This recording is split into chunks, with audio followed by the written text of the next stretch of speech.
Buenas tardes a todos. Es un placer darles la bienvenida a esta nueva sesión del ciclo de Encuentros Culturales Memoria del Porvenir, que desarrollamos con la colaboración del Confidencial y donde nos proponemos reflexionar colectivamente sobre el futuro de nuestras prácticas culturales en un mundo en profunda transformación. Hoy nos detenemos en una expresión cultural que quizá, como ninguna otra, condensa tensiones profundas de nuestro tiempo, la tauromaquia. En la sesión de hoy queremos abrir un espacio para el análisis y el diálogo, porque hablar de toros es también hablar de identidad, de tradición, de sensibilidad ética, de estética, de política y de pertenencia. Lo cierto es que la tauromaquia vive hoy un momento delicado. El avance del animalismo, cada vez más presente en la legislación y en la sensibilidad social, la hostilidad creciente y el desapego de las nuevas generaciones que han crecido lejos de las plazas, lo han colocado en una situación de fragilidad que es imposible ignorar. Y, sin embargo, frente a este panorama surgen también signos que merecen atención. La presencia creciente de jóvenes en los tendidos, la persistente vitalidad del toro bravo, símbolo de una herencia ganadera única en el mundo, y la aparición de nuevas figuras como Rocarrey, capaces de conectar con públicos diversos y devolver al toreo un sentido renovado de espectáculo y riesgo. Para hablar de todo ello, contaremos, como siempre, con las componentes de excepción. Damos la bienvenida a Roberto Domínguez, torero, Isabel Lozano, de la ganadería Alcurrucén, y Pepe Luis Vázquez, periodista. Y el debate, como siempre, estará moderado por nuestro estimado Rubén Amón.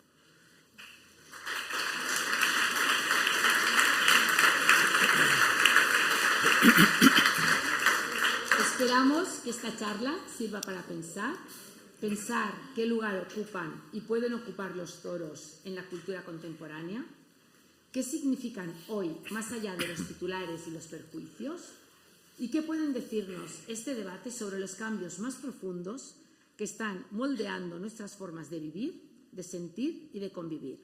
Gracias por acompañarnos en este ejercicio de escucha y de mirada abierta.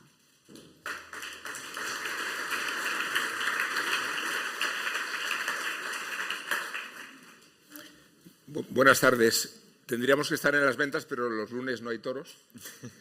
Y aprovechando esa excepción, hemos recuperado esta terna para seguir hablando de toros porque, como yonkis que somos, necesitamos por lo menos algún placebo y no os estoy bajando de categoría, maestro Roberto Domínguez y Isa y Pepe Luis. Son los tres amigos y a los tres agradezco su presencia. También se le agradezco a ustedes y creo que nuestra presencia incluso aquí es innecesaria a partir de la imagen que voy a poner. Nos podemos marchar todos una vez que la ponga.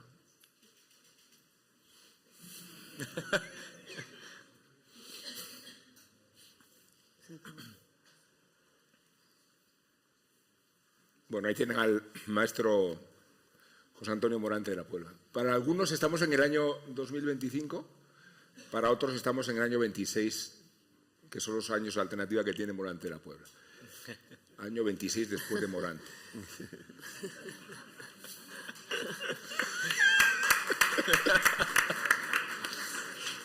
Así que si los toros se están acabando, no me parece que sea el momento.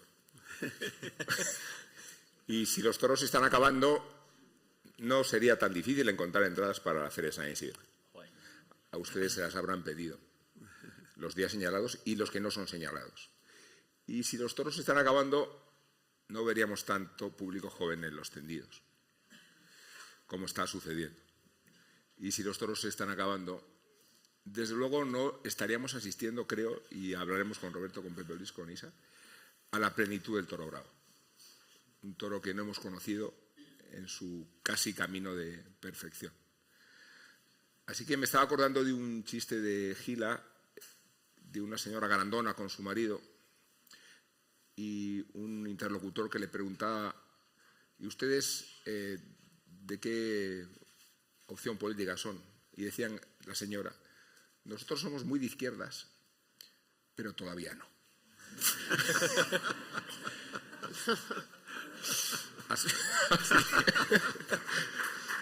Así que los toros se van a acabar, pero todavía no. Todavía no, claro. Y para que sobrevivan, aparte de referencias nucleares como este sujeto que tenemos aquí arriba, convertido en Pantocrátor directamente, podemos arrodillarnos sin que nada suceda.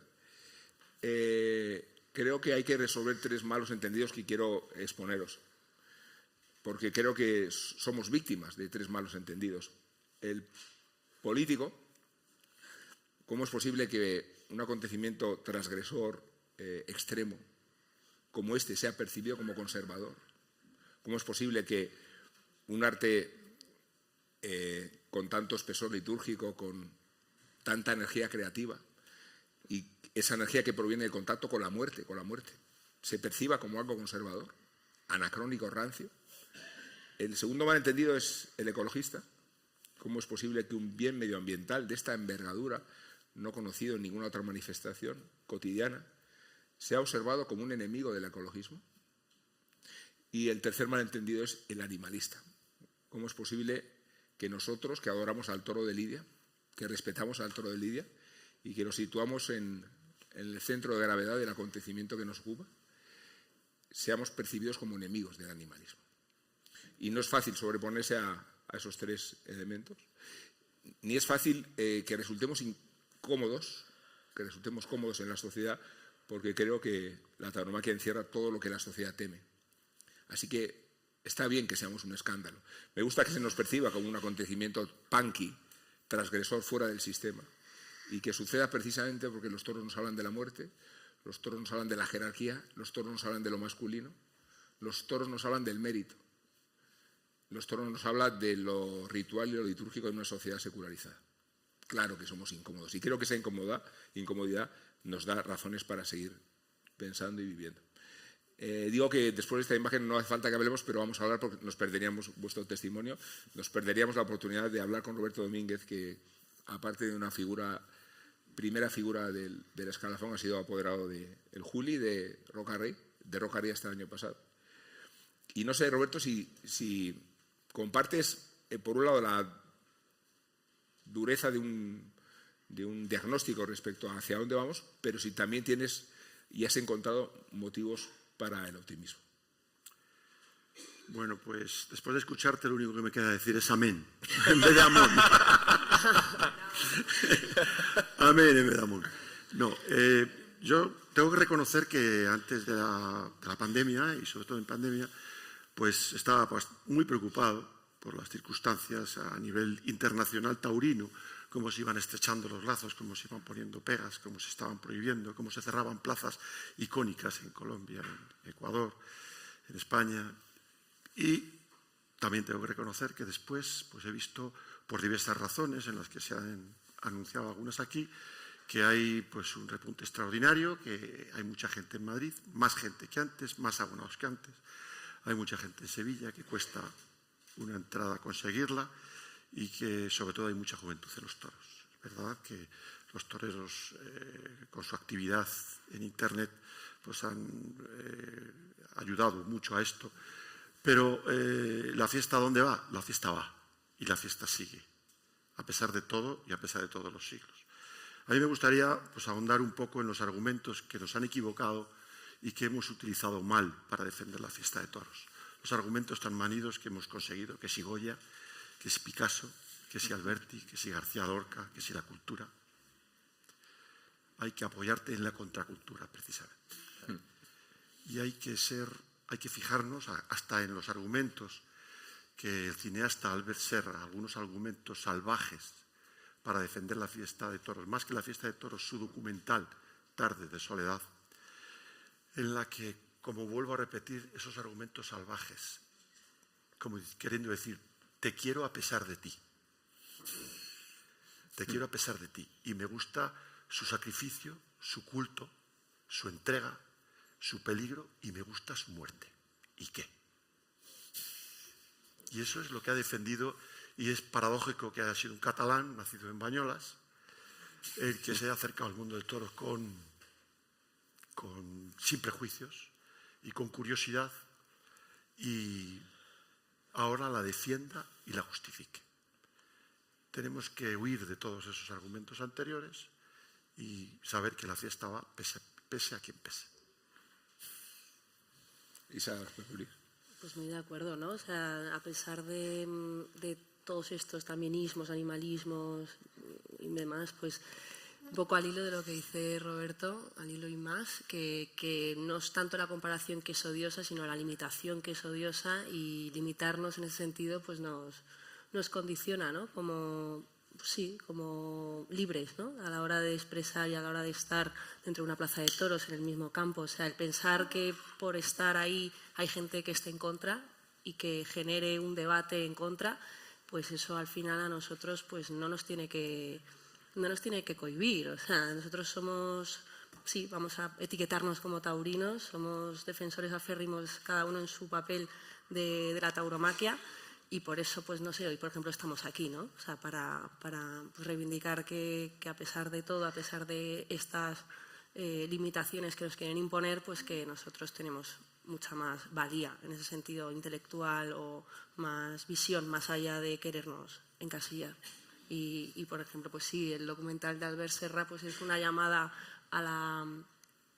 pues una llamada, ¿no? al abrirnos en una nueva forma de mirar, una nueva forma de entender pues, la estética del toreo, ¿no? Que ya no solamente pues, esa foto que teníamos antes o bueno, ahora está Andrés, pues sí, ¿no? O sea, fue una apuesta por alguien de fuera, que a mí eso me encantó, ¿no? Alguien que desde una mirada limpia, sin prejuicios, ha querido pues, mostrar su visión acerca del toreo y crear una pieza de estética reivindicativa y plástica brutal. Y bueno, pues eso ha sido un gran pasaporte para nosotros pues hoy estar hablando de esto y tener un aliciente más para seguir en este mundo tan maravilloso, ¿no? Sí, precisamente yo pienso que lo que más hemos de reivindicar los taurinos es la contraculturalidad de la tauromaquia. En una sociedad tan infantilizada, no solo secularizada, tan superficial, el gran contraste de la tauromaquia es su profundidad y su trascendencia y su misterio. Un misterio absolutamente indescifrable, hasta para gente como mi abuelo, a quien yo tengo como referente de vida por haber sido no solo un gran maestro de la plaza, sino una persona inmensa. Y habiendo sido quien fue en la tauromaquia en su época, mi abuelo Pepe Luis, nunca tuvo la capacidad de explicarme la tauromaquia, y precisamente ahí radica la grandeza, ¿no? Porque es la representación más real de lo que es la vida misma. Todos tenemos que convivir con infinidad de dudas, ¿no? De incertidumbres, y creo que acabaríamos locos si no lo estamos ya intentando resolverlas una a una. Entonces la grandeza de la tauromaquia es amar ese misterio, abrazarlo y llevarlo a cuestas, ¿no? Y no sé, a mí me faltan muchos conocimientos teóricos porque, de hecho, una de las cosas que más vergüenza me genera es cuando alguien me dice, no, yo quiero ir contigo a los toros. Y empiezan a preguntarme, oye, ¿y esto por qué se hace así? ¿Y por qué hay un alguacilillo? ¿Y por qué prepara el caballo? Y, joder, digo, me cago en la mar, qué horror, porque al final es verdad que yo, mi primera imagen dando un paso a pie fue en un ruedo, con un año. Pero los conocimientos teóricos no los tengo los prácticos. Porque al final a mí lo que me mueve es el escalofrío que me entra cuando veo a alguien bordar el toreo, ¿no? Es una danza misteriosa. Sí, es eso, ¿no? Es que tenerlo que explicar todo al final... Sentirlo. Sí. Claro. Es que es más sentirlo más que El explicarlo. aspecto de Pepe Luis de ciudadano de Oxford puede despistar a algunos, su apellido no, es nieto del gran Pepe Luis Vázquez, sobrino del gran Pepe Luis Vázquez, y representa esa estirpe. Bueno, de hecho, el aspecto ario que tiene fue el que explica que Himmler, Bueno. señores, Increíble la anécdota esa.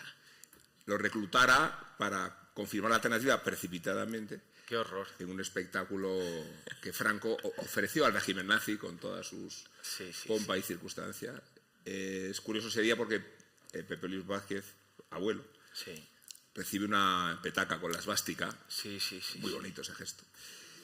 Y comentó al maestro Pepe Luis que le había sabido mal el acontecimiento. O sea, suspendió el tercer toro porque llovió, pero a Himmler le pareció que era muy desagradable esto de matar toros.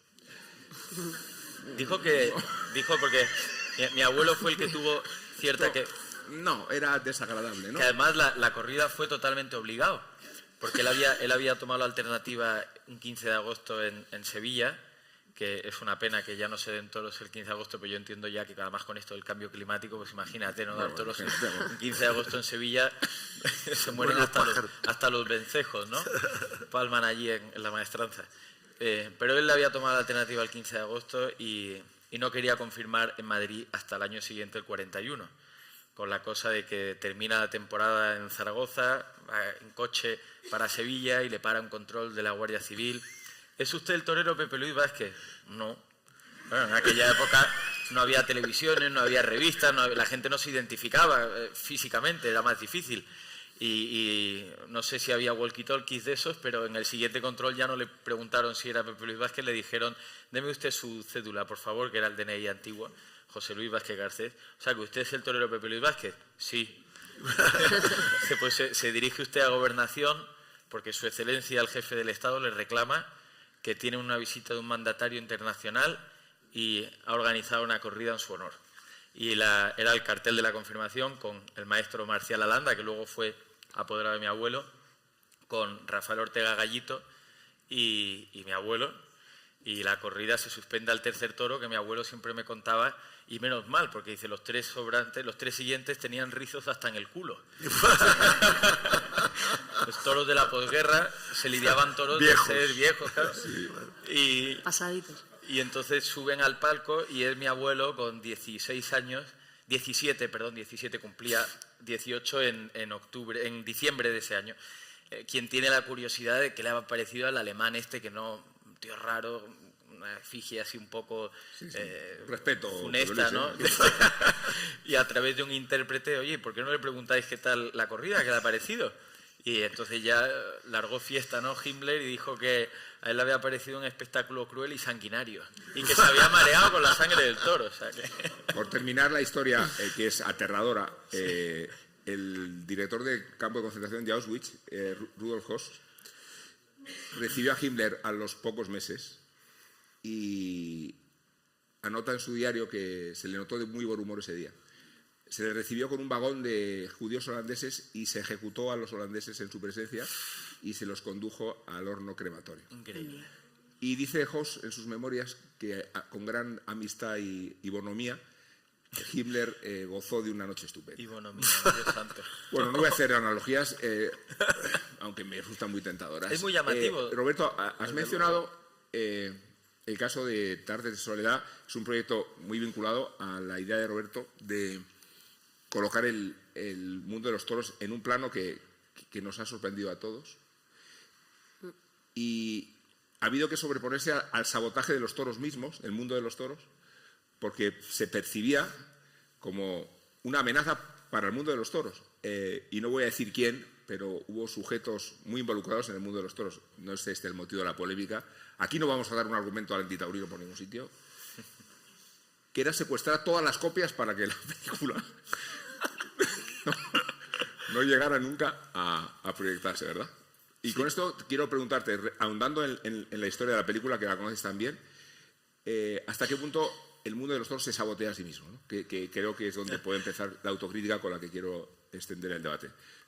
Sí, yo creo que empezando por los argumentos, como he dicho antes, yo creo que es un mundo, como tú muy bien has mencionado en tu libro, endogámico y que no mira más allá, ¿no? Entonces, cuando pues, el entorno me decían, pero es que se le ve cómo le cortan la oreja y se le ve que no hay belleza, que no hay cámara lenta, y digo, si es que eso no hace falta, si es que lo que hay que mostrar eso es la verdad. Y la verdad, y este cineasta yo creo que ha conseguido tener más inquieto al espectador en la pantalla de cine que en los tendidos. Y eso ha traído a gente que no es taurina. Posiblemente para la gente taurina no aporta nada, porque sabemos lo que es la belleza, la despaciosidad, la torería, el andar, el salir. No le interesaba nada al cineasta. Iba al centro, al núcleo de la fiesta de toros, al tremendo sacrificio, a la tremenda peligrosidad, a la muerte patente.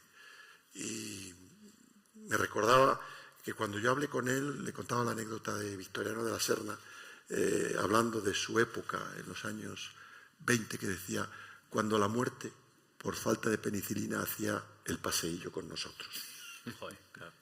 Y eso es lo que ha conseguido Albert Serra en su película. Entonces, yo creo que el mundo del toro ha estado un poco ciego en ese sentido y ha debido mostrarse tal como es, porque yo creo que esta película ha tenido más adeptos fuera del toro que dentro del toro. Pero a mí me gustaría, ya que hablamos de este tema, estamos hablando efectivamente de un rito, de una tradición, de una cultura, de una vestimenta, y que hay que guardar formas, hay que, además de ser torero, padecerlo y no quitar cosas esenciales de la fiesta de toros. Pero las sensibilidades cambian. Y a pesar de que la fiesta va y que va a seguir caminando, pues deberíamos de pensar en lo que podríamos hacer para no dulcificar, porque esto no tiene dulzura, esto es como es. Pero a lo mejor tapar muchas bocas con cosas insignificantes que para mí, aunque son muy tradicionales, no tienen ninguna validez. ¿Por ejemplo? Pues, por ejemplo, se iba a acabar la fiesta cuando se puso un peto al cuerpo desnudo del caballo. Se iba a acabar la fiesta y no se acaba. ¿Por qué no limitamos los pinchazos? ¿Por qué no quitamos la puntilla? La puntilla. ¿Por qué no quitamos el descabello? ¿Por qué no quitamos el corte de apéndices? Que le pregunten a Morante o a Curro Romero si necesitan llevar despojo en sus manos dando la vuelta al ruedo después de una histórica faena. Porque para una gran faena no se necesitan pinchazos, ni descabellos, ni corte de orejas. Pero no confundamos con la suerte de varas. Para una gran faena sí que se necesita la suerte de varas. No estoy dulcificando. La corrida incruenta no vale, no sirve. Por eso los portugueses vienen aquí. Por eso en Ecuador se ha acabado la fiesta de toros. Sí. No existe la incruenta. Pero ¿por qué no limitamos todo esto? Vamos a reflexionar. Las sensibilidades cambian y hay que intentarlo. O sea, dices que la suerte suprema existe, pero a partir del pinchazo prolongar esa situación. ¿Por qué un hombre dando un puntillazo reiterado? El puntillazo yo estoy de acuerdo. ¿Por qué un descabello que no vale para nada, excepto para mí?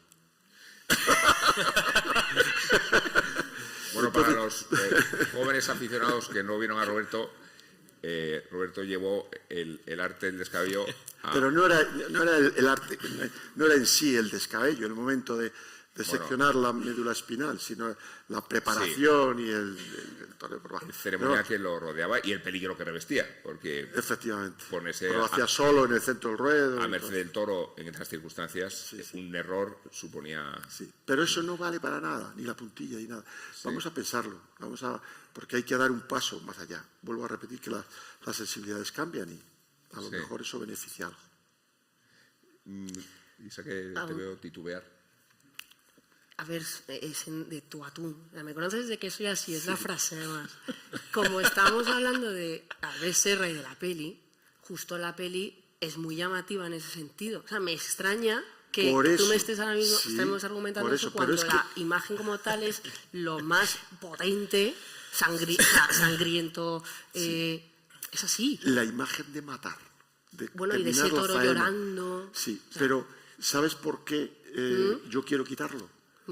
Por las sensibilidades precisamente de los taurinos, que dicen, es que eso hay que quitarlo. No hay que quitarlo.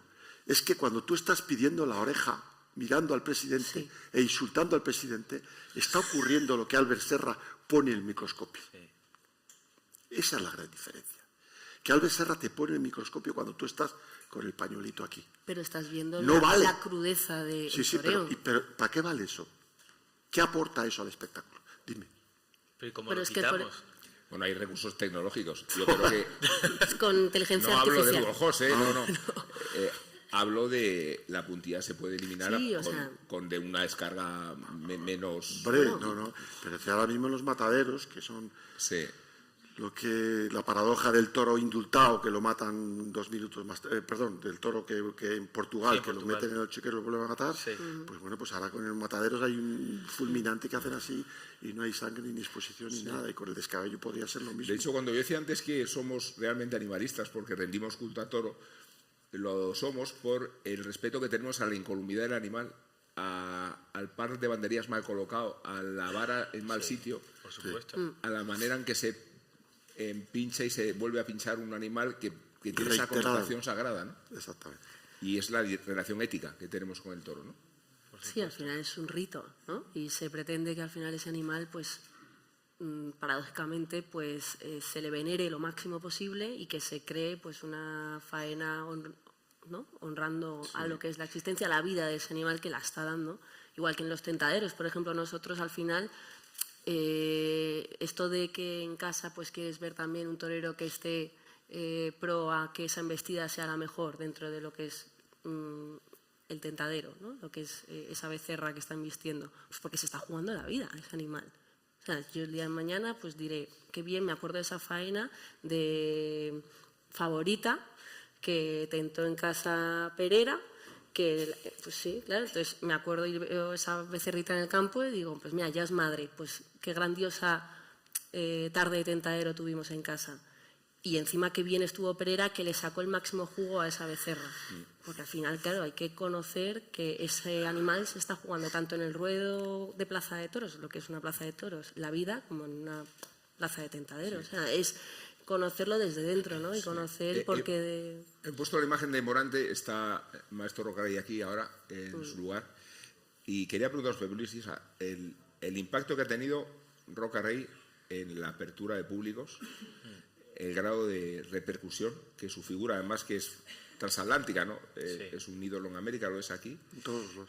Y cuánto el ejemplo de Roca se ha convertido en la puerta de entrada de muchísimos aficionados, ¿no? Por supuesto. Yo creo que es un canalizador de emociones, ¿no? Andrés ha generado un antes y un después, ¿no? En la gente, sobre todo de nuestra edad. A mí siempre me hace ilusión preguntar a un Roberto, por ejemplo, a mi padre. Hay conversaciones también, tertulias súper bonitas de esos toreros que han marcado como ese devenir, ¿no? De, generacionalmente hablando. Pues, acuérdate en Forbes, ¿no? Oye, que esa faena, esa experiencia que a ti te convirtió, te hizo de verdad, o aficionado taurino, pues a mí me gusta, ¿no? Y Andrés yo creo que es el ejemplo irrevocable de nuestra generación, ¿no? O sea, ha generado una expectación brutal y la gente, pues bueno, de nuestra edad solo habla de Andrés Rocarey, o sea, porque también tiene esa carisma, esa, no sé, ese...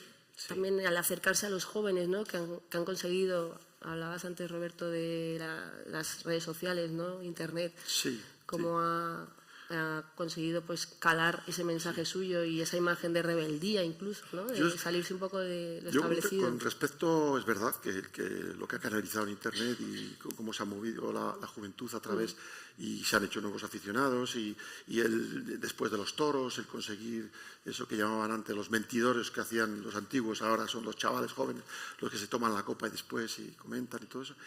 Yo tengo que reconocer que he sido siempre reacio a la exposición y a la enfebrecida actividad que tienen los toreros en Internet. Para mí el torero es misterio, es sueño y es imaginación, y de momento eso en Internet no lo veo. Yo creo que evidentemente esa actividad enfebrecida, esa exposición, pues a mí no me gusta. El último torero contemporáneo que no ha necesitado esto, ni incluso la televisión, ha sido José Tomás, y su silencio le ha agigantado aún más, porque era el misterio. Entonces, pero yo reconozco que hoy día o estás o no existes. Y entonces no concibo ahora mismo el toreo sin interés. Pero yo, en este sentido, pues animaría a los toreros jóvenes a leer, a instruirse, a aprender, a expresarse, porque van a utilizar eso que puede canalizar muchos aficionados con un nivel intelectual, y es mejor un torero en silencio que un torero haciendo y diciendo bobadas en Internet. El problema no estamos de acuerdo. Entonces, estamos hablando de imagen, ¿eh? Yo creo que él tiene una imagen rompedora como tal, claro, que tanto en la plaza le ves que llena el escenario como nadie, ¿no? O sea, esa incluso arrogancia a veces, ¿no? Parece... Pero bueno, eso al final te impacta, pues porque a lo mejor estamos también acostumbrados a estar en un mundo muy de clichés, ¿no? Muy establecidos, muy corporativos, muy tal. Entonces él al final pues te anima a que hables de él, ¿no? Y eso pues a nosotros, hablando que somos generaciones prácticamente. Lo que pasa es que yo estoy dando todos los pasos hacia atrás. Yo voy hacia la regresión más absoluta. Anda porque, está bien. Sí, porque reniego de la epidermis de la hipercomunicación de las redes sociales. Yo también, estoy hablando de eso. Pero por una cuestión mental, ¿eh? Porque yo soy consciente de que los miles de millones de inputs que recibo al día a través del móvil acaban minando muchísimo mi capacidad de concentración, mi capacidad de síntesis, mi capacidad de coger un libro y poder disfrutarlo sin pensar si fulanita ha subido la foto en la playa, que a ver si está cerca, en fin, yo qué sé, pues es que no... Es mejor vivir la vida de una manera más pura, ¿no? Y precisamente... El silencio se echa de menos. El silencio se echa muchísimo de menos y precisamente yo ahí es que comparto al 100% lo que dice el maestro Roberto, que la grandeza y el cariz supremo de la tauromaquia es el misterio. Exactamente. Y la verdad, ¿no? Que estamos en una época en la que la verdad está barata, la palabra está muy barata, está muy devaluada, muy disminuida, ¿no? No te digo ya el héroe. Bueno, por supuestísimo. De hecho, a mí me parece que de Andrés Rocarrey, si se está convirtiendo, no se ha convertido ya en un ídolo de masas para los jóvenes, es porque estamos infectados de falsos héroes, ¿no? De gente que te vende que con un móvil y 4 fotos bien hechas ya eres famoso y ya de repente te tratan como si fueses una celebridad que hubieses descubierto la penicilina. Yo veo que van al Hormiguero, donde va mi amigo Rubén, que van influencers, ¿no? ¿Y qué ha hecho? No, es que es influencer. Que es la voz de una generación. Claro, pero es influencer. Y luego yo imagino cómo estarán por dentro, porque eso además te genera una simulación a ti mismo que es una mentira, ¿no? Entonces, claro, ver ese hombre que más allá de que pueda usar o mal usar sus redes sociales, donde no va a haber trampa ni cartón nunca jamás, es cada vez que salga del burladero con su capote y se abra la puerta de Chiqueros y tenga que enfrentarse. Es como que se genera una falsa ilusión, ¿no? Porque al final parece que lo que priorizas es la imagen y lo que realmente haces es lo que se evalúa. Claro, como que cae como que es lo fácil, ¿no? Por eso decía yo lo de los toreros nuevos ahora, que lo que debían de intentar es y distinguirse, porque precisamente es lo que hacían los toreros de la época de la edad de oro y de plata del toreo, distinguirse. Y eso es lo que hacía la intelectualidad, ocuparse de ellos y de qué manera. Porque si ya estás en Internet, di cosas y haz cosas. Eres accesible, entonces. Claro. Bueno, yo creo que tiene una virtud y es que la información transcurre ahora por procedimientos no convencionales. O sea, si hablamos de la repercusión de la tauromaquia en la prensa cotidiana, en la televisión, en la radio, prácticamente no existe. Y si existe está relacionada con los medios conservadores, otra vez el malentendido. Sí.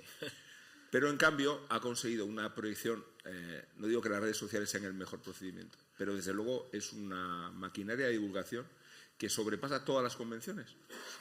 Y el motivo por el que mucha gente y muchos chavales se atraen. Yo no sé los motivos por qué van los jóvenes a los toros. Desde luego el enganche generacional de Roca es inequívoco. Sí, sin duda. Creo que ir a los toros es contracultural. Creo que es una forma de sacudirte lo que te quieren prohibir y que la prohibición juega a favor del aire libertario y transgresor que tienen los toros. Creo que hay mucho votante de Vox. Creo que hay mucho votante de Ayuso. Y creo que el motivo por el que vas no tiene que ver con el motivo por el que vuelves. Quiero decir que una vez que tú te relacionas con una moda, en realidad lo que te va a hacer volver es sentir lo que sentimos todos en el momento de esa epifanía, ¿no? Esa sensación de descubrir algo totalmente insólito es la que te hace volver. Por eso yo tengo tanta fe en esta generación. No me gusta que beban tanto alcohol en la plaza, no me gusta que vociferen y que imiten a los peores aficionados que están en el tendido 7. Pero hechas estas salvedades, creo que no existe un espectáculo de masas asequible para los chavales, porque los conciertos no lo son, digo asequibles, donde un grupo, una cuadrilla de amigos puedan ir colectivamente a una experiencia como esta. Y eso es un milagro que los aquí presentes, Roberto, yo soy un poco más joven que tú, no mucho, soy más joven que vosotros, pero no hemos visto una afluencia de jóvenes como esta nunca, ¿no? Nunca, nunca. Es verdad. Es verdad. Y yo, has tocado el tema antes y lo tocas en tu libro, es necesario despolitizar el mundo del toro.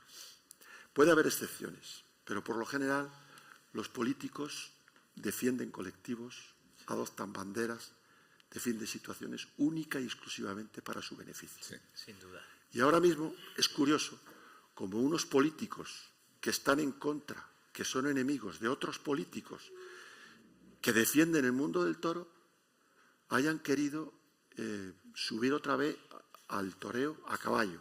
El toreo es del pueblo.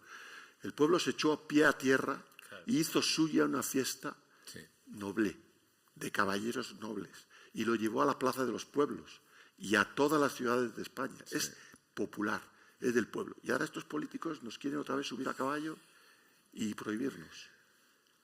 Hay que despolitizar. No brinden a políticos. Es que es muy contradictorio, tienes toda la razón. Claro. Yo estoy de acuerdo. Tienes toda la razón. Pero porque el gran problema de la política es que, a diferencia de lo que se supone que debería ser la política, que es un faro que ilumine, ¿no?, a una sociedad cegada y le proponga una oferta para salir de la ceguera, la política va a remolque. Entonces llegan los gurús de turno y te dicen una encuesta, toros sí, toros no. Oye, mira, que hay una mayoría que dice que están en contra de los toros.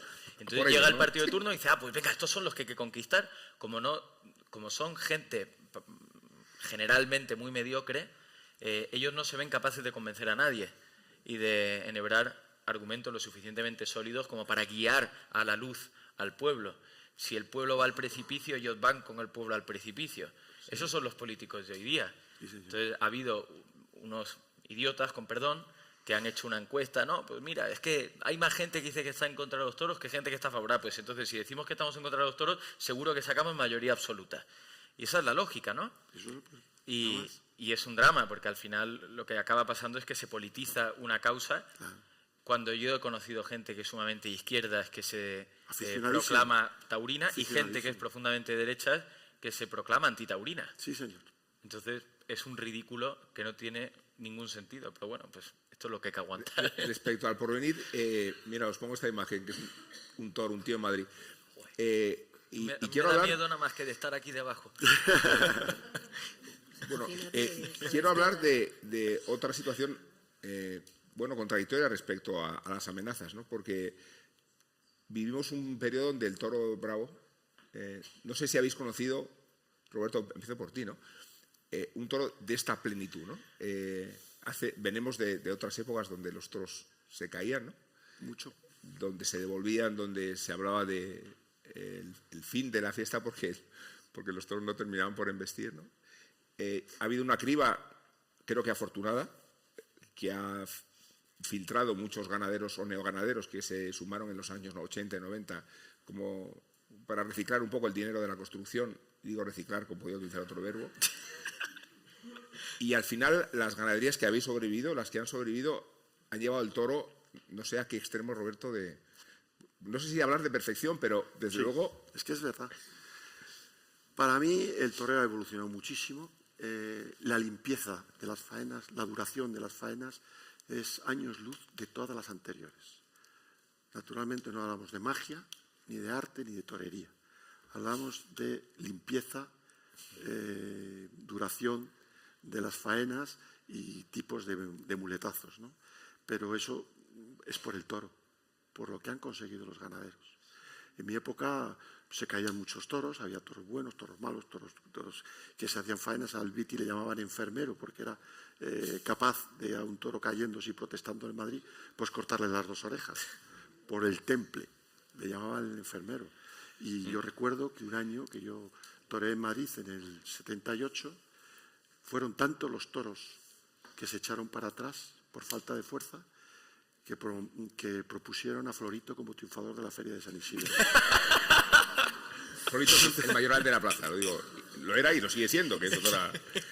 Entonces, pues está ahí, está en la hemeroteca, está ahí. triunfador de la feria de San Isidro fue hoy.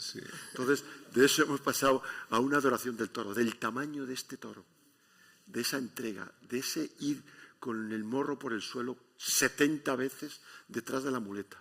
Y esos toreros capaces de que no le enganche, porque en los mejores vídeos de los mejores toreros de la época, de las mejores épocas, nos enganchan y nos revuelven la muleta 70 millones de veces.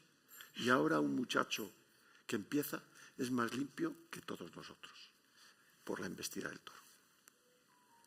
Esa toro es ganadera, ¿eh? Es que claro, ahora nos hemos puesto... Uy, ¿se oye? Sí, ¿no? Sí, sí, te Vale. oye, sí.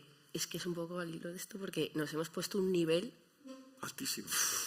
y es que va más, es a más y... A ver, yo hablo desde un perfil de haber escuchado hablar de toros en mi casa toda la vida, ¿no? Y tener a mi abuelo como es, o era, mejor dicho, Pablo Lozano, pues escuchando y adorando al toro de Lidia como si fuera un dios, pues eso a mí me ha cautivado en el sentido de querer, no sé, llegar al máximo que él nos ha en su momento pues transmitido con tanta vocación. Entonces, siendo encima torero, mi padre torero, pues dentro del Alcurrucén nosotros no entendemos el criar un toro sin ser parte de esa obra en pro del torero, ¿no? Del lucimiento del torero. Entonces, pues sí, estamos llegando a un nivel de máxima expresión artística, de perfección, de bravura, Claro, es que ahora dices, ¿qué es la bravura? Es que la bravura es según el tiempo en el que nos encontramos. O sea, en la época de la vuestra, en los 90, pues es verdad que el toro tenía otras derivas, o a lo mejor la afición pues era menos entendida, no lo sé, pues que ahora también se están hablando de conversaciones nuevas dentro del mundo del toro, o dentro del mundo del campo, dentro de los ganaderos, pues vemos que ya son expresiones nuevas, como la flexibilidad, o sea, se buscan todos... Claro, es que... Flexibilidad, sí. Sí, ¿verdad? o sea, se están Sí, sí, sí. cambiando las conversaciones de, sobre todo de la gente pues de nuestra edad, ¿no? Y también de la edad de mis tíos, de mi padre, pues un justo, da gusto, ¿no? Escucharle de cómo ve ese toro que parece que es un toro que solamente entiende él, pero a la vez te lo Hablamos de explica. comportamiento, podríamos hablar de la integridad. ¿Ha habido en la historia de la tauromaquia un toro más íntegro que el actual? Yo creo que no. El tamaño y las cabezas y lo Las íntegro dudas, que es ¿no? ahora mismo Madrid, Sevilla, Pamplona, ferias grandes, terrorífico el toro y con una Y integridad encima hay que extraordinaria. tienen Y que el trapío embestir. que tiene. Y encima que Encima embistan. embistiendo. Las fundas no existían, ¿no? Las fundas no existían. Y Las bueno, fundas con las que se protegen los pitones En de el los campo. toros. en el campo ha sido para nosotros creo que el mayor invento descubrimiento, porque es verdad que las bajas son evidentemente menores. Claro. O sea, nosotros al final pues de contemplar que aún así se pegan, ¿eh? Y tienes que tener mucho cuidado, pues sobre todo cuando barruntan el cambio de tiempos, los animales pues se expresan y se pegan. Y pues cuando vemos que están esas fundas, pues por lo menos de a lo mejor una pérdida que era, bueno, es lo que ahora mismo pues podemos, sí, en un momento así de pelea, pues a lo mejor pues por desgracia lo tenemos, pues a lo mejor en el 2010, ¿no? Porque las fundas serán del 2018, yo creo, ¿no? Yo creo que un pelín antes, eso quizás, Antes, maestro. 2010. Perdón. Creo que las fundas Las yo creo que fundas llevan... empiezan- Las fundas yo creo que antes de... Ha sido Sí. en... 2014, No, antes también. Sí. antes. Sí. Bueno, nosotros, ya os digo, o sea, sí, Empezó. 2010 no había fundas. O sea, y en ese momento pues Los daños materiales, ¿no? También. se pegaban mucho los toros y habían pérdidas pues de, no sé, una camada, pues 10 toros, 20 toros, hombre, pues eso es mucho. Al final son corridas de toros, ¿no? Entonces, pues sí, es un elemento que, como no, pues hay que Claro, renovar claro. y hay que adaptarlo. Si funciona, bienvenido sea, ¿no? Claro. Y muchos toros, cuando no existían las fundas, pues todo el mundo aficionado sabe que el toro contra la encina, contra la pared de piedra, Claro. se queda romo y les tenían que sacar puntos para poderle lidiar. Claro. Y eso era una manipulación que ahora pues no, prácticamente no existe. Claro, el tema de la integridad, pues al final es un tema muy escabroso, pero es que en el campo es lo que Es que dice no vas a estar Roberto. un ganadero alimentando un toro 5 años para que luego se rompa una puntita y por Y no ya no lo sacarle puedes punto, lidiar, claro. pues no pierdas el dinero. Entonces, O sea que sí, por eso se ejemplo. hacía antiguamente. Esta es una imagen que me gusta mucho porque es la plaza de toros de Nimes. Nimes. En primer plano sale Nimeño II, Sí. que fue el primer gran héroe francés. Ahora hay muchos más, ¿no? Y proliferan por todas partes y ganaderías. Pero pongo el ejemplo de Francia porque Francia aprendió a defenderse de los enemigos muy pronto. Por un lado, porque tenía toda la legislación francesa en contra. En Francia los toros están prohibidos menos donde están permitidos. Y esto que parece una contradicción obedece a lo que se entiende por excepción cultural, que se garantizan los acontecimientos allí donde hay una tradición. O sea, no se podrían hacer toros nunca en París, aunque los hubiera, pero se conservan y se preservan en todas las plazas de Garona hacia el sur, hasta 70 plazas de toros, con ferias importantes. Y otro motivo de presión era el mundo taurino español, colonialista, abusador, que establecía condiciones leoninas a los propios empresarios, ganaderos y toreros franceses, abusando de esa posición. Y Francia fue aprendiendo, ¿no? Fue aprendiendo a manejarse en la hostilidad y la adversidad, y resulta que nos han marcado el camino a todos, de cómo proteger la tauromaquia. Y de un aspecto que tiene que ver primero con la legislación, porque Francia lleva a la UNESCO la protección de la tauromaquia antes que nadie, y en esa estela los españoles y los demás pueblos taurinos se han incorporado. Y después porque tiene un factor que yo quiero preguntaros por él, y es la involucración del aficionado en la vida taurina, ¿no? En Francia existen las comisiones de fiestas que involucran al aficionado y es partícipe de las cosas que se suceden. Es inconcebible que en Francia se repita un torero que no ha estado bien, y menos a un ganadero que ha fracasado.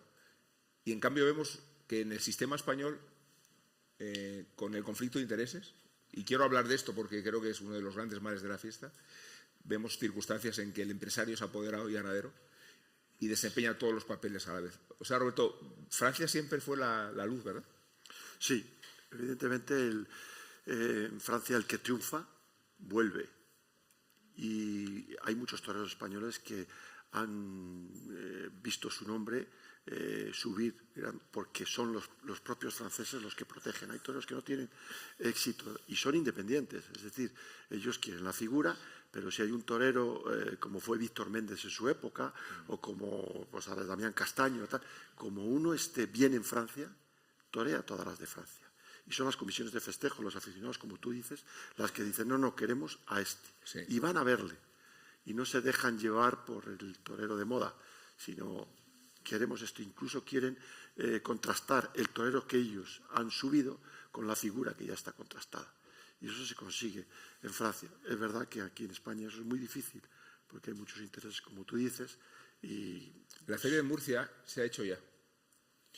La de San Isidro se presenta en febrero. Sí.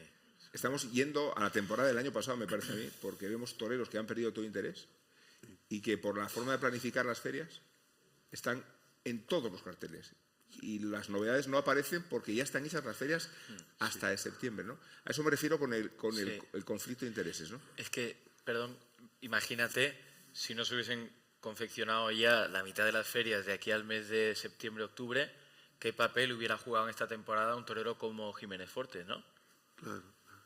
Que es de justicia, además, porque es que ha estado muy bien en Madrid. Justicia, Lo que pasa es que con esa antelación que se hace hoy día, que es lo que ha cambiado muchísimo en la programación con respecto a los antiguos empresarios, pues naturalmente lo hacen por marcas. Es decir, este nombre es marca.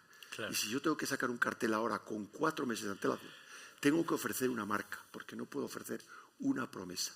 Ha cambiado los tiempos. Fíjate lo que han cambiado, que en Barcelona, un empresario extraordinario que se llamaba Balañá, anunciaba un lunes para torear el jueves a un torero que había estado bien el domingo. Claro. Y de eso hemos pasado a anunciar a José Tomás 2 meses antes. Sí. Ha cambiado muchísimo todo esto. Pero naturalmente cuando se programa con tanta antelación es el que está, la marca. Y anteriormente, tanto Pamplona como Bilbao, como las grandes ferias posteriores a San Isidro y Sevilla, esperaban las novedades. Claro. Yo recuerdo que cuando debutamos aquí, Robles y yo, en Madrid, pues yo no tenía ninguna corrida de toros y él tampoco, nos apoderaba cámara, cortamos una oreja, hicimos 40 corridas de toros ese día. Sí. Hoy cortan 3 orejas y no torean. Bueno, tu resurrección como torero viene por una televisada de San Pedro Regalado. Claro, o sea que los éxitos de los toreros que te colocó en órbita, ¿no? Una repercusión tremenda. Pero hemos pasado de eso, de que un torero está bien un domingo y anuncian un lunes para torear un jueves. Y se llenaba el jueves en Barcelona. Y ahora no. Ahora hay que programar. Y lo han hecho muy bien los empresarios porque han puesto mucha modernidad en antelación para que el aficionado se programe y se prepare su viaje, porque ahora ya no es el aficionado ese de todas las corridas de toros y el del pueblo que viene, eso se acaba. No, bueno, los ganaderos somos los que también tenemos que actualizarnos en ese sentido. Marca, Miura, Vitorino, ¿verdad? Y luego la que te la mata, Claro. porque la fuerza la tienen los toreros. Claro, Es así. Pero ¿no creéis que el espectáculo, tú has dicho, Roberto, las cosas que hay que corregir respecto a la lidia, pero respecto a la concepción del espectáculo? Mucho. Mucho. Y a nivel burocrático. joder. Adelante, Roberto, adelante. No, pero yo quería abordar un tema de unos cambios, de quitarnos, apartarnos de este tufo de machismo del mundo del toro. Yo creo que la mujer teníais que tener mucha más responsabilidad y mucha más intromisión en el mundo del toro, como gestión, como publicidad. Ya sois apoderadas por herencia, muchas, pero se necesitaba una gestión de apoderamiento, de más presencia de la mujer en los toros. Como dar la diversidad, incluso me vais a perdonar, pero sería conveniente que salieran del armario algunos toreros, algunos empresarios, algunos banderilleros, para ofrecer la diversidad que tiene la sociedad actual. ¿Por qué no? Afortunadamente hay dos mujeres, una a caballo, Lea Vicens, y otra a pie, Olga Casado, que tienen un interés por los aficionados porque ejercen el toreo con sensibilidad y con estilo propio, sin quererse parecer al hombre, que ese ha sido el error de todas las toreras que han intentado. La mujer tiene que torear como mujer, sin parecerse al hombre. Si vuelves Eso a lo hizo- torear, yo te apodero. ¿Te parece bien? Eso solo lo hizo Conchita Cintrón y ahora lo está haciendo Olga Casado. Ya. Las demás se han querido más o menos parecer al hombre. Y en este sentido yo creo que la diversidad social pues tenía que estar en el mundo del toro para que no nos tufaran de machistas. ¿Estáis de acuerdo, no? Bueno, Sí. yo me siento... Bueno, o sea, al final yo de lo que estoy de acuerdo es que la tauromaquia es tan enorme que lo engloba todo. La tauromaquia es la sociedad misma. Y precisamente lo que comentabas de esas comisiones de aficionados en Francia, a mí me encanta porque entronca la tauromaquia con la esencia propia de la democracia. Es el espectáculo más democrático que hay en el mundo. Sí, señor. O sea, elige el público, la voz cantante la lleva el público, el aficionado, ¿no? Y es verdad que el poder debíamos de dárselo a los aficionados, Claro que sí. que son... Durante el franquismo era el único lugar donde se votaba, en realidad, ¿no? Correcto, es verdad, llegaban las orejas Pañuelos, pero era una forma de votación, ¿no? De mayoría. de mayoría, Sí, sin duda, claro que sí.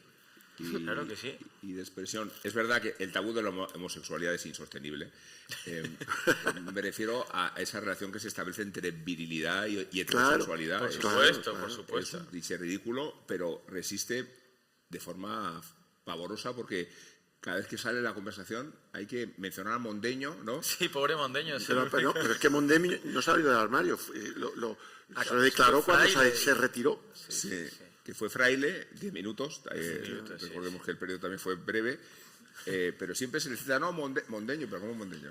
O sea, que me queréis decir que Solo. que un siglo... Bueno, hay otro caso que también se menciona, que era Cindy Franklin, torero de Brooklyn. Que... ¿En serio?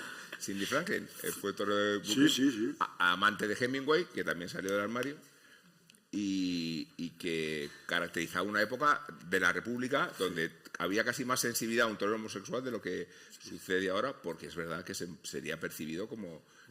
¿no? A mí me parece una anomalía integral este caso, ¿no? Es una anomalía y es una demostración efectivamente de que el mundo de los toros efectivamente es machista y hay que reconocerlo. Hemos empezado con Morente de la Puebla, vamos a terminar con Marco Pérez. Y el motivo es este muchacho, el torea el viernes en las ventas y ha puesto no hay billetes. Lo digo porque es un noviero, Fíjate. ya que hablamos de porvenir.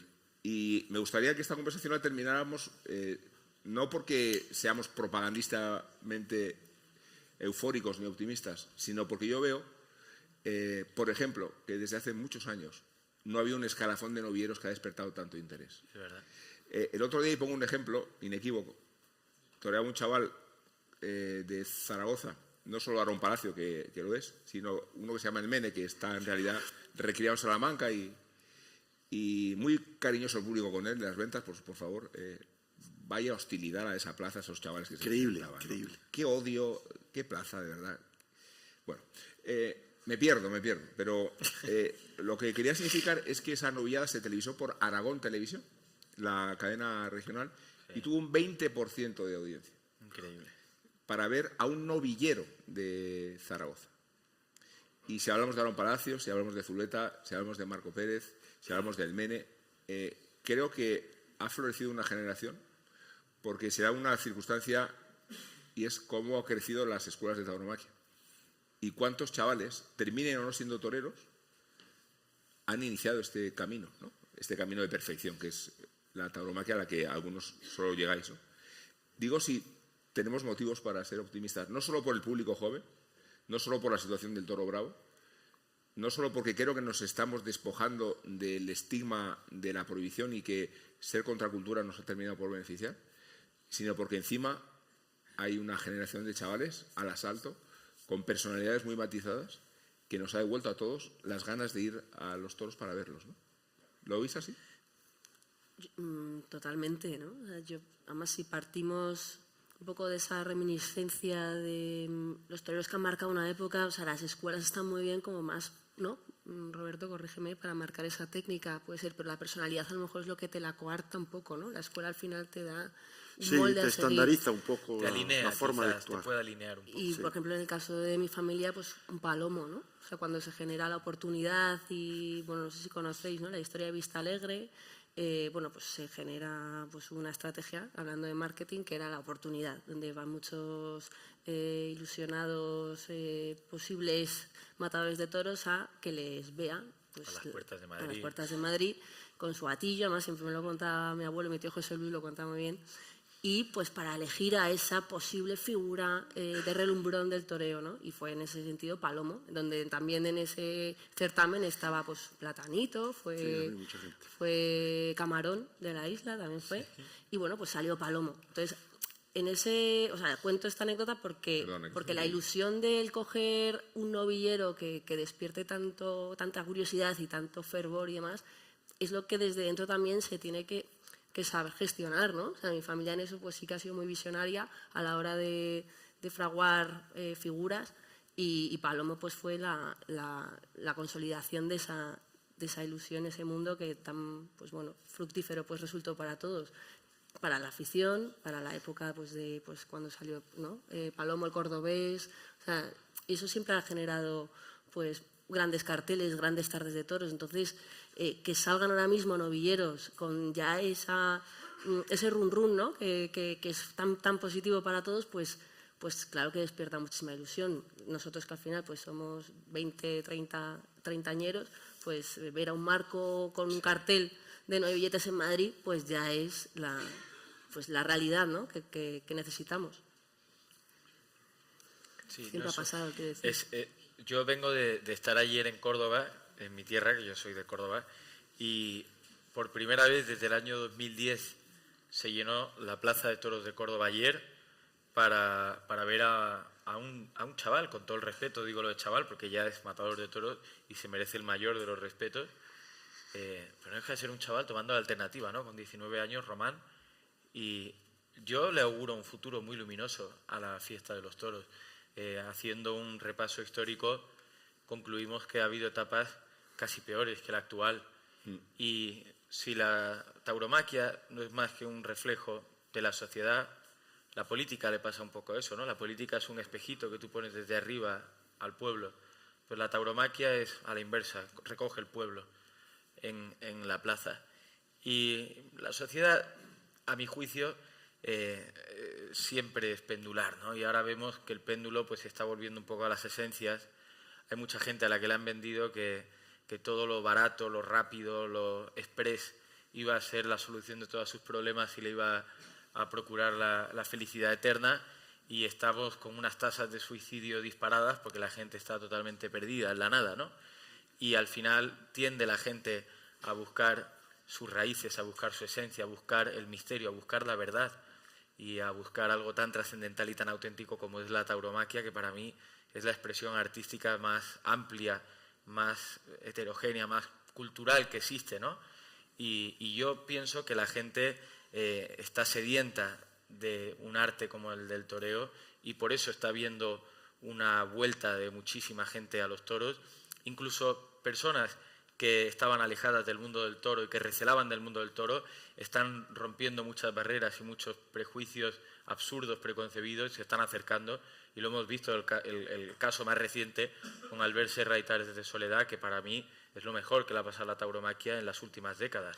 Digo, Roberto, no hay futuro si no hay toreros, y esta generación de chavales que estamos viendo novieros apunta, ¿verdad?, a un camino. Es importantísimo. Además, la afición ha crecido siempre cuando han aparecido toreros jóvenes en competición.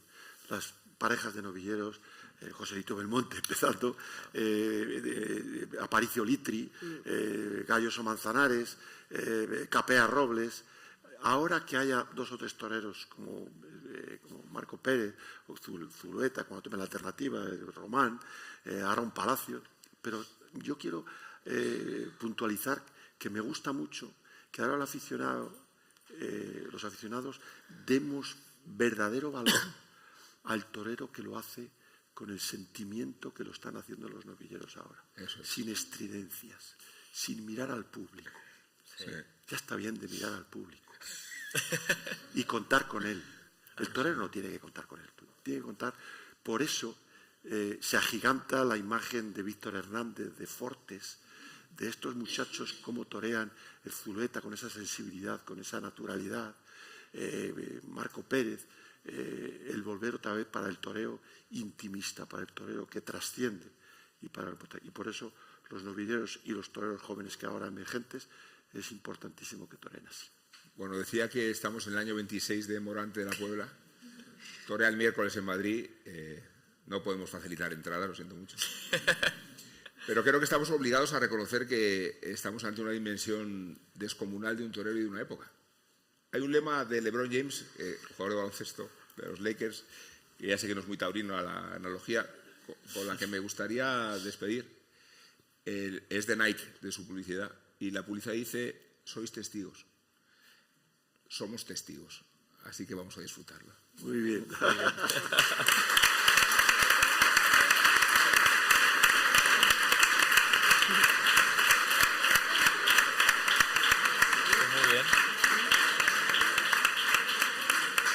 Nuestros